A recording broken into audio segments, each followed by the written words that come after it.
So I want to introduce to you our speaker for today.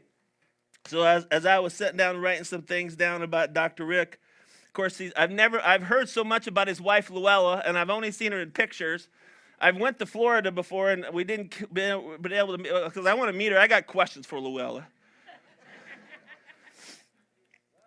So I've seen her picture, but I've never met her in person. So I'll be going down to Florida again in the near future. So we'll try to make that connection. But it's amazing. A lot of you follow Dr. Rick. If you don't, on Facebook, him and his wife Luella are setting out on a new venture in life. They're starting this ministry. They're kind of transitioning out of one into another, and he's going to talk about Connect Us for Life, and I'll let him explain the Relate Well project. But they have a vision. Him and his wife have a vision to reach the culture and help singles, couples, married alike learn the principles and skills healthy, mature relationships need.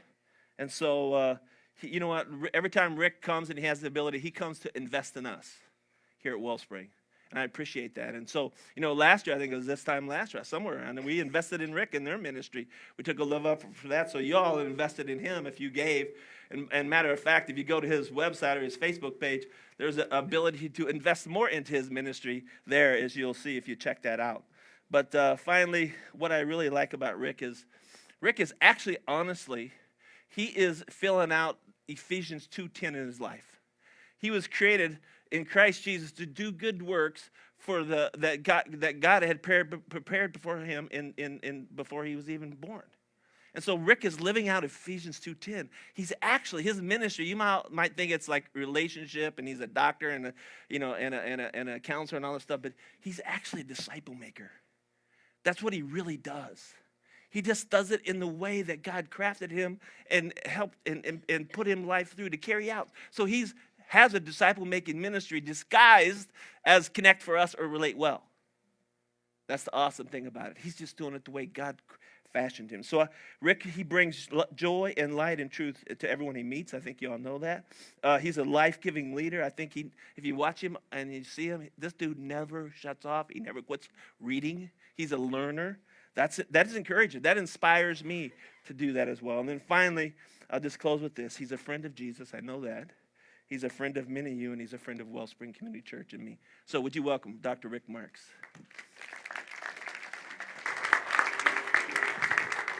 Brother, I got to tell you, I needed those words. I'm actually discouraged. I'm afraid. There's a part of me that's this new journey and venture, okay. you know? Yeah, that's good. Well, I'm not afraid to talk. I like talking.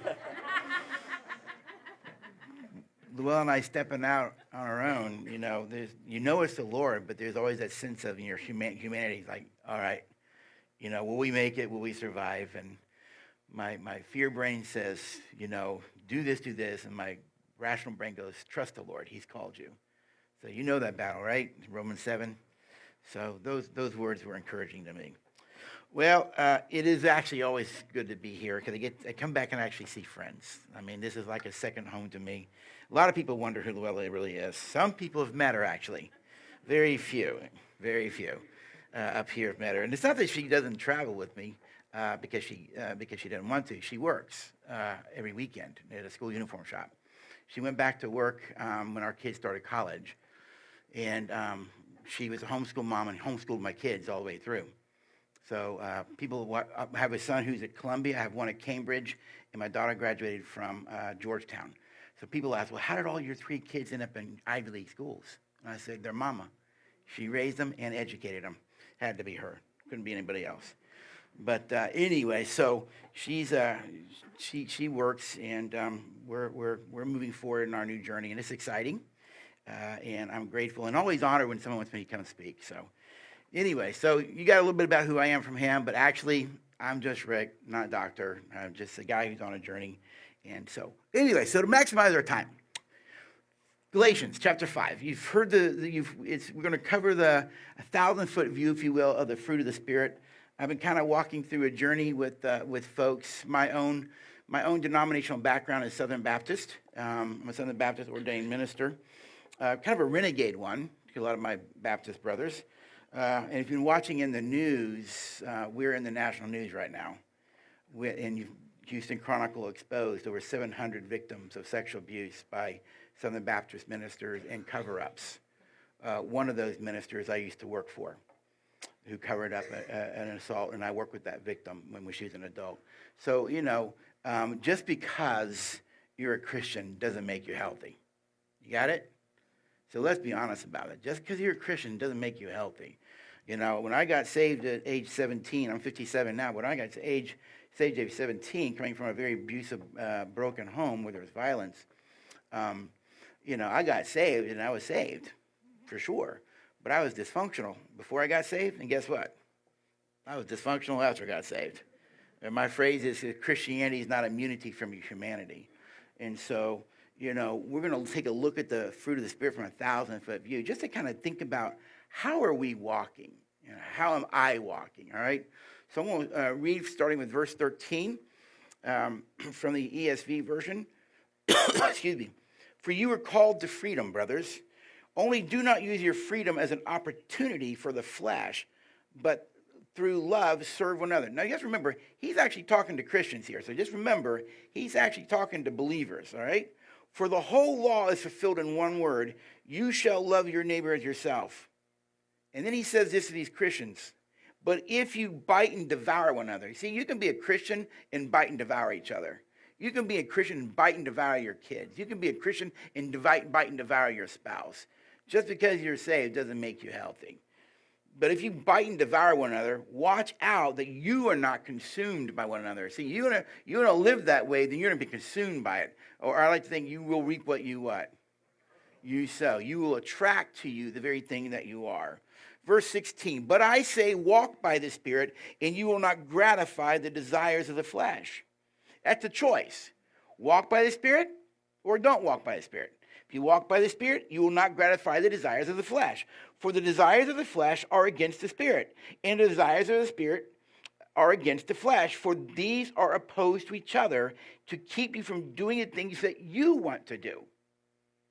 You know that battle? Things I don't want to do, I do. Things I don't want to do, I do. That Romans 7 battle, here it is, lay out for us. Now the works of the flesh are evident. Sexual immorality, impurity, sensuality, idolatry, sorcery, enmity, strife, jealousy, fits of anger, rivalries, dissensions, divisions, envy, drunkenness, orgies, and things like these. I warn you, as I warned you before, that those who do these things will not inherit the kingdom of God. But the fruit of the Spirit is love, joy, peace, patience, kindness, goodness, faithfulness, gentleness, self-control. Against such things there is no law. And those who belong to Christ Jesus have crucified the flesh with its passions and desires. If we live by the Spirit, let us also keep in step with the Spirit. Let us not become conceited, provoking one another, and envying one another. And so may the Lord bless the reading of his word. All right. Now you'll notice that when it talks about the fruit of the Spirit, it's not plural. It's actually singular. There is one fruit that has many variations, all right, many aspects to it, all right? I wrote here, there were 9 traits listed here. Think of these as one way of being, i.e. fruit, which encompasses 9 different virtues or traits. So there's one fruit, 9 different virtues around it. And all these 9 traits or virtues taken together produce the one fruit, outcome, or result that allows the world around you to know that you are living by the Spirit. I mean, how do you know if someone's living by the Spirit? It's not because you say you are. It's by how you live your life and what they see in you. Got it? If they see envying, dissensions, orgies, sexual morality, all that kind of stuff, fits of anger, then they can question whether you're living by the Spirit. That's why when I used to work at a mega church many years ago, 28,000 member church, one of the 10 largest in America, I ran the family ministry there. I always told my kids, if the way you see me treat people in public is not the same way I treat you or your mama on a regular basis, you don't have to trust my faith. Because the real me is not the guy in public. The real me is the guy at home. I'm a liar and a hypocrite, the guy out there. Why? Because there's a disconnect between how I live at home and how I live in public. And so I always hold myself accountable to my kids. So today we're going to take a 1,000-foot view of the fruit of the Spirit. All right? I wrote here, this will give us an understanding of the force. All right? If Pastor Scott wants to dive deep into the force and cover all these one day in a sermon series, feel free, all right? And I've learned, at least for me, sometimes the details don't matter as much sometimes as the big picture.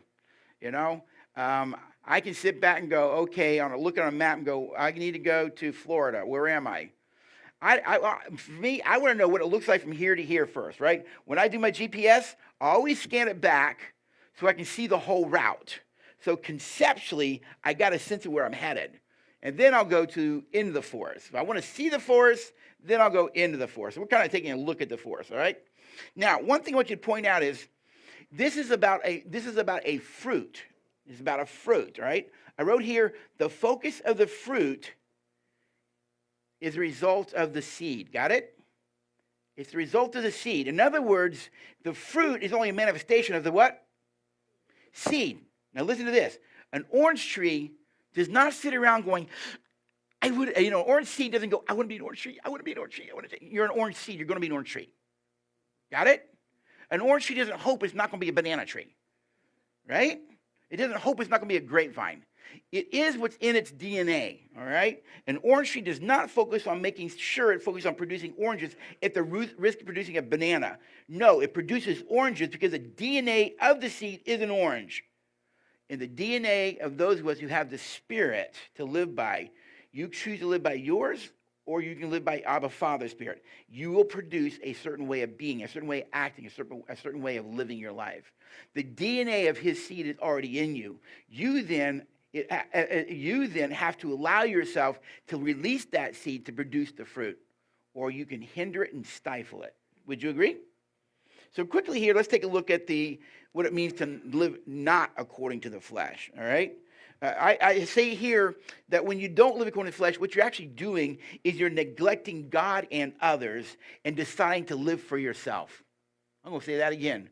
When you decide to live not according to the fruit of the Spirit, what you're really actually saying is, I'm not going to live for God and I'm not going to live for others. I am actually going to live for who? Me. For me. I don't care about God or others. Think great commandment. I care about me. And when you care about you, guess what? Those sins of the flesh will start to show up in you. Like Pharisees, I say this to remind us that even a redeemed follower of Christ could be led by the flesh rather than by the Spirit. It was about 3 months ago, possibly, an adjunct professor at Liberty University, great Christian evangelical school, was arrested for attempting to murder his wife. Now, wait a minute. He's a professor at a Christian graduate school. Apparently, he wasn't living by the what? You see, you could be in a church. It's happening in my denomination right now. Ministers who have molested young girls and teenagers. Wait a minute. They weren't living by the Spirit. They're living by the what? But they faked the Spirit, didn't they? You can fake it for a while. You can fake it, wear the mask for a while. Look at what Paul says here in Ephesians 5:14-15. For the whole law can be summed up in this one command: love your neighbor as yourself. But if you, instead of showing love among yourselves, you are always biting and devouring one another, watch out. Beware of destroying one another. And by the way, remember, he's talking to believers in Ephesus. He's not talking to non-Christians, all right? He's reminding them that, yes, you as a Christian can choose to live according to the flesh. That's why he admonishes us in verse 16. He says this: the old sinful nature loves to do evil. Have you ever noticed that part of you is not gone yet? Have you ever noticed that? It ain't gone. It is not gone. It's still there. I know, because I hear it think in my head sometimes. You do not shut my mouth. I've learned in my own growing of healing and maturing, there are certain passages of Proverbs that really helped me. And one of them was, a fool appears wise when he keeps his mouth shut. See, in my old sinful days, and even though I was Christian, I was still immature, I thought if I felt it or thought I should say it. And then I realized that was actually immature. But a fool appears wise. Isn't that neat? Back in those days, I was a fool, but when I kept my mouth shut, I looked like I wasn't. So I was actually a fool looking like a smart person. If you think that through, it's what it says, right? And guess what? Over time, the fool became what? Wise, because he transformed who he was on the inside. All right?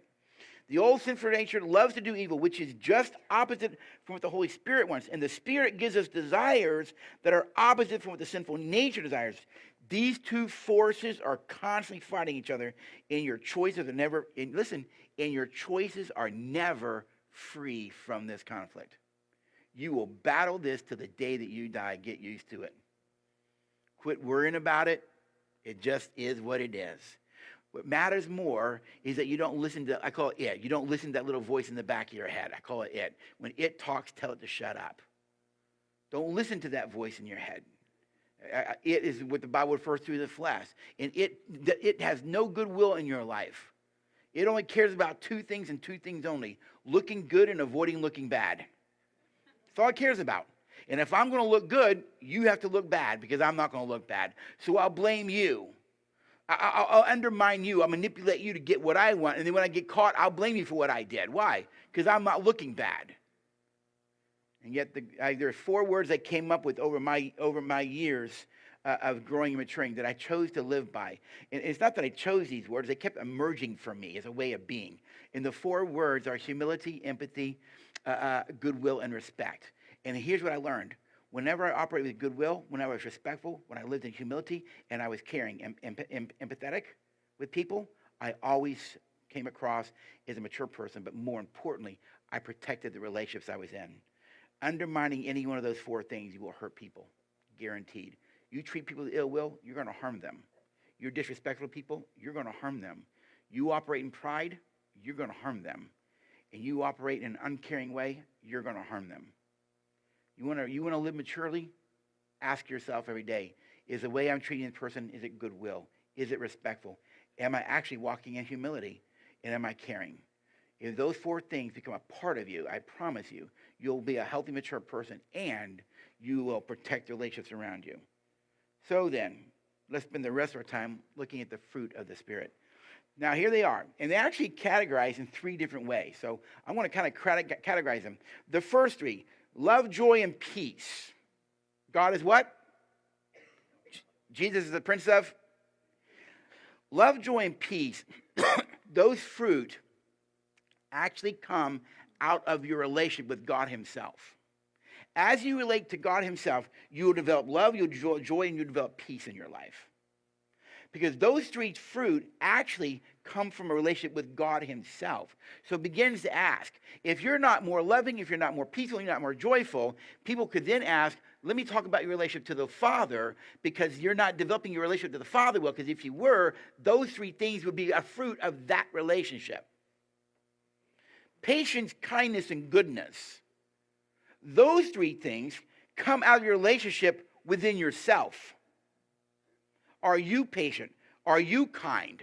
Are you goodness? You can choose those every single day. I always say the best place to learn to develop patience in your life is Walmart. It is. 25 checkout lanes, and guess what? 1 open.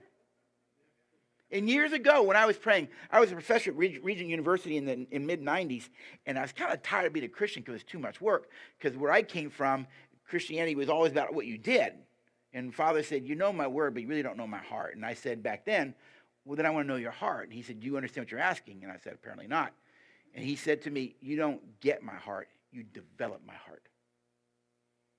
See, we want to be patient. You develop patience. You want to get kindness. No, you develop kindness. And so after I got that, I was at a Walmart, 1 checkout line, 7 in the morning. One little lady in front of me writing her check really, really slow. And now I'm like, and the lady behind the counter was like, sorry, with her eyes. And Father said, what are you being right now? I went, impatient. Do you know there's an opportunity to practice patience right now? Quit worrying about that lady. And I just started talking to the clerk behind the counter there, and we just started chatting, and I became what?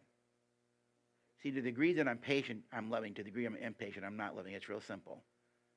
And then when you go there and there's 1 checkout line open and a long line, I don't get bothered by that anymore. I go, wow, there's an opportunity to meet people and talk with people. That's what I see it as now.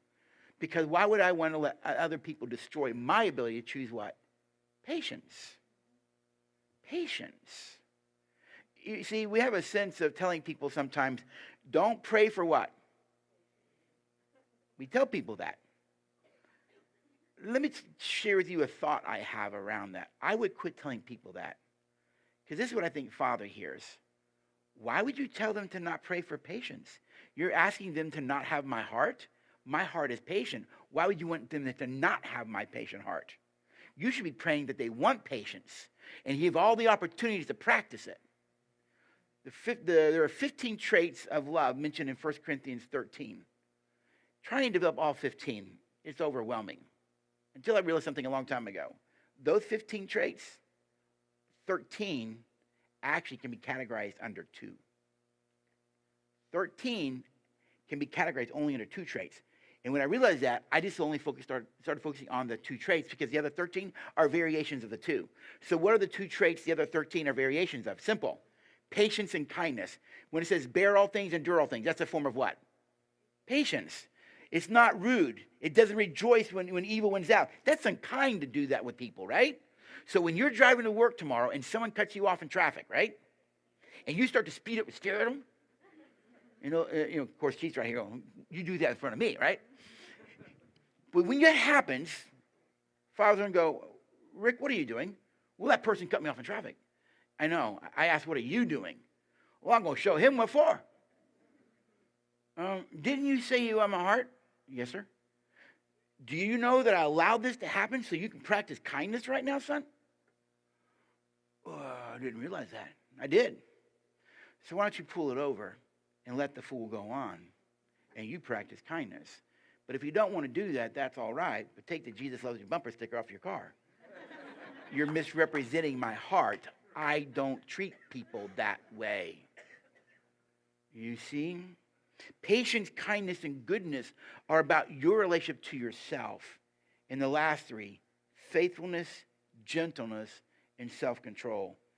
Those 3 have to do with how you treat other people. The first 3, your relationship to God. The second 3, group of 3, your relationship to yourself. The third 3 is how you treat others. Are you faithful to each other, or do you walk away from people when they're not meeting your needs or doing you want in a relationship? Are you gentle with others?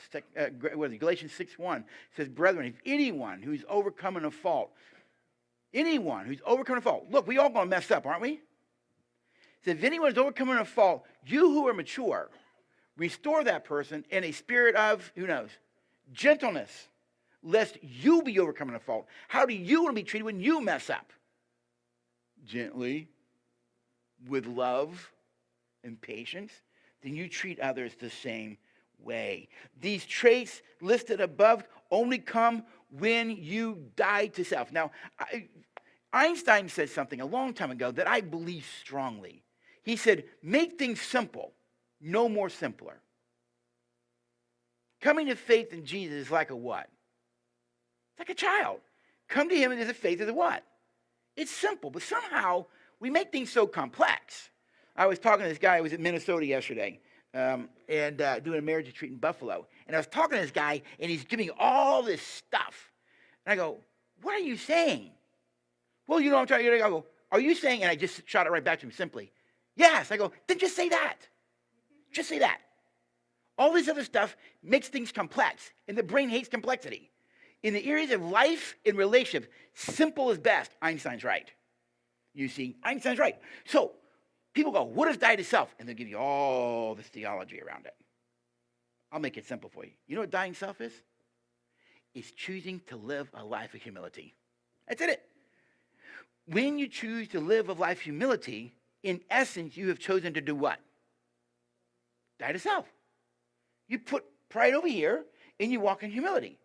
Humility is putting yourself over here. That's simple. So now we know that humility is really the essence of what it means to die to self. The question for all of us now is, how are you doing walking a life of humility? Are you, as a way of being, a humble person? Here's what I've learned about people who live a life of humility. They are very powerful people. People who are very humble people are powerful people because they are so secure in who they are. They don't need to be wanted. They don't need to be needed in terms of you have to notice me. They've actually learned the greater way to live life is to die to self. Has far greater meaning in life to do that. Die to self. It just means humility. It means realize that humility is far better way to live life than pride. John 15, 3-4 says this. You have already been pruned and purified by the message I have given you. Remain in me, and I will remain in you. For a branch cannot produce fruit if it is severed from the vine. Go try and live life your way. And you cannot be fruitful unless you remain in what? In me.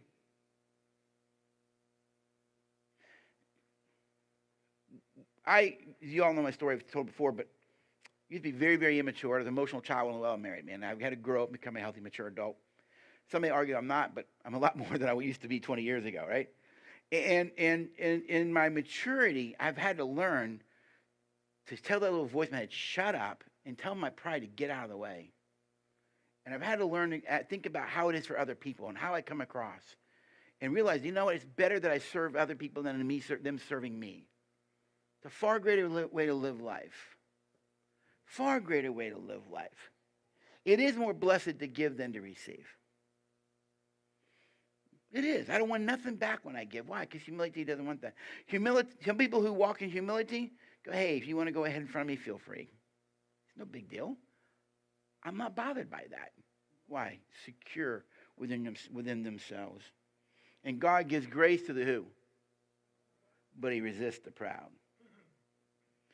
So what is the fruit Jesus is ultimately talking about? It's love. It's love. A love that loves another, I wrote here. And we are admonishing here in John 15 to love one another. You see, the fruit of the flesh is not loving others. It is using others. Get that?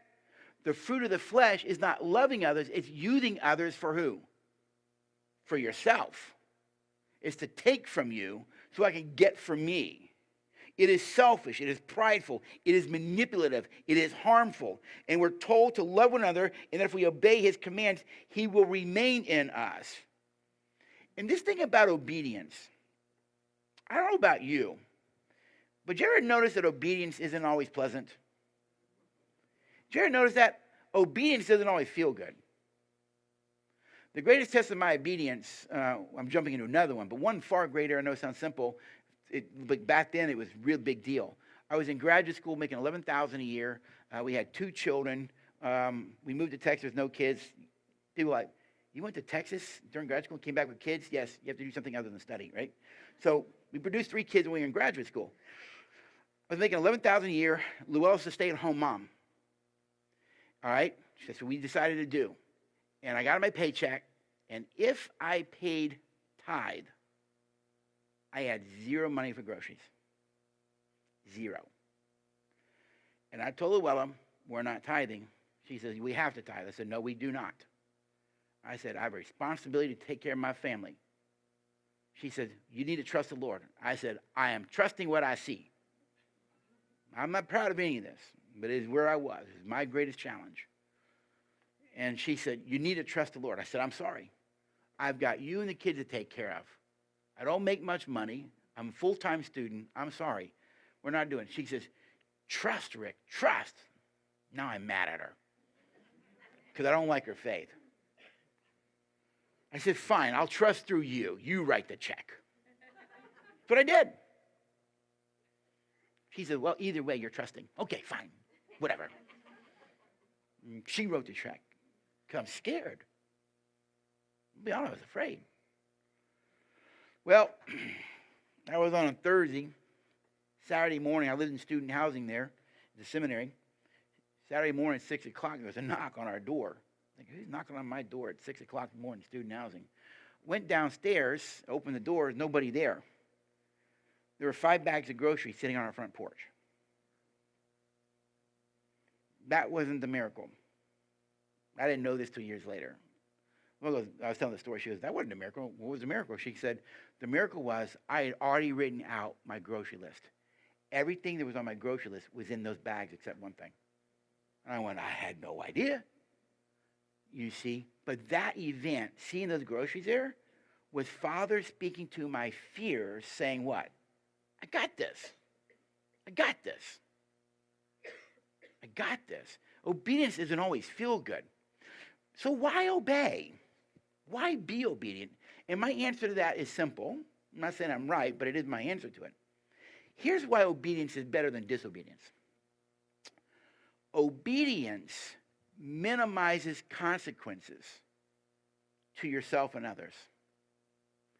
Disobedience will increase consequences to yourself and others. You live in disobedience, you're not just going to hurt you, you're going to harm a lot of people around you. But if you walk in obedience, you won't hurt yourself and you won't hurt other people.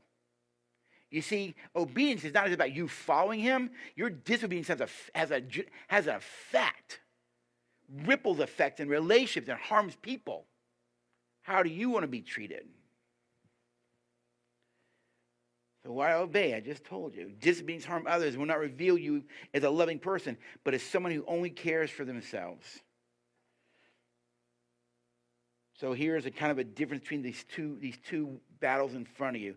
The fruit of the flesh and the fruit of the Spirit. One is evil, the other is good. One is destructive, the one is productive. One is easy to ignite, the other is difficult to ignite. When you walk by the Spirit, it's harder to get angry. James 1, be slow to anger, quick to hear, slow to speak. One is difficult to stifle. Once that thing is burning in you, the flesh, it's hard to put it out. The other is easy to stifle because it's not triggered. One is self-centered. The other is self-giving. One is oppressive and possessive. The other is liberating and nurturing. One is decadent and one is uplifting. One is sinful and one is holy. And lastly, one is deadly. It'll lead to death. The other leads to life and the abundant life here in this world. So it just begs some questions then. How are we to abide? How are we to abide in order to produce the fruit of the Spirit? And in closing, here are my thoughts. Number one, stay close and connected to the vine. First thing, stay connected to the vine. All right? Can you do it perfectly? No. Can you do it maturely? Yes. All right? Stay close, stay connected. Listen to what Psalm 1:1-3 says. Blessed is the man that walks not in the counsel of the ungodly, nor stands in the way of sinners, nor sits in the seat of the scornful. But his delight is in the law of the Lord. In his law doth he meditate day and night, and he shall be like a tree planted by the rivers of the water, that brings forth his fruit in his season. His leaf also shall not wither, and whatsoever he does shall prosper. Look at that again. He shall be like a tree, what? Planted, rooted by the rivers of water. So stay connected. Second thing, always live in a prayerful spirit, all right? And by the way, I'm simple, and I'm not here to negate or make fun of something. When I was a young Christian growing up, people had all these little gimmicky things that, well, if you want to pray, pray this way. They give you all these acronyms, right? I don't remember them anymore. So here's these acronyms. So you have to make sure, okay, I checked that one, I did that one, I did one, that one. Would you actually talk to your spouse that way? All right, let's see. I've covered that with Luella. Okay, now I got to cover this one with Luella. Okay, we've communicated. You know what prayer really is? Just talking. Why don't you just throw that? Why don't you say, Father, I'm frustrated right now while you're driving down the road. I'm just frustrated. Father, thank you for giving me the opportunity to bless that girl this morning. Father, thank you so much. And, be with my children. Lord, I'm scared for my daughter. Why don't you just start just treating it like a relationship? That's what it really is. And just talk with him and share with him your heart, your joys and your hurts, your pains, your fears. And listen to him. Always stay in a prayerful spirit. Number 3, and this is essential. Community and fellowship with other believers is essential to learning to walk in the fruit of the Spirit. You cannot live this life alone. You must do it with others. Christianity is a communal faith. Western culture has crept into the church, which basically says you can do this on your own with God alone. Actually, forgive me, folks, but it's not a Western faith. It's a Middle Eastern faith. It's a Jewish faith. It's communal in essence. That's why there's 59, one of the verses. You need others to walk in this faith. You cannot do it alone, all right? And you can do that in many different venues, many different ways, okay? You need a connection, a community around you. Have a community around you to help you walk there. Number 2, have self-reflection and be self-aware. These are the essence of healthy, mature people, research shows. But have self-reflection and be self-aware. Be aware of what you're doing and be able to have self-reflection. Now, let me ask a question real quick. How do you know how you are as a spouse? Ask your wife. True. And then she has to what? Tell you, right? How do you know how you are as a parent? I'm going to tell you how. It's by reflection. You know how you are as a way of being by reflection. Because the way you treat people in the moment is going to be reflected in their face, in their body, and everything around them. And if I am being a certain way to her, then she reflects who I'm being. Be very clear how you come across, because people reflect how you are. You know how I am as a spouse? Luella reflects it. How I am as a parent, my kids reflect it. Because how I am as a way of being is going to be reflected in other people. The problem is, if I'm treating her in a certain way and she's reflecting negative back, unconsciously my brain knows that I'm creating that.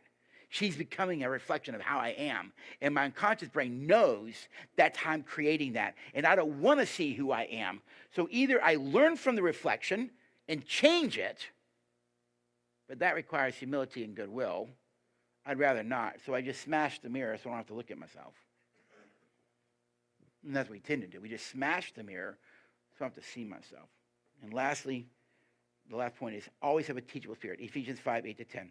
For once you were full of darkness, and now you light from the Lord, so live as people of light. And so I would ask this way. Is it easy to live by the fruit of the Spirit? No. No, I found that to be true. Is it more beneficial? Yes. Can you do it perfectly? No. Can you learn to do it maturely? And the answer is a resounding yes. Walk with others. Stay connected. Stay prayerful.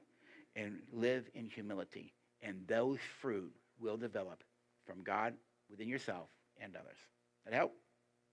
Amen. Brother Scott, thank you all so much for the opportunity to be here.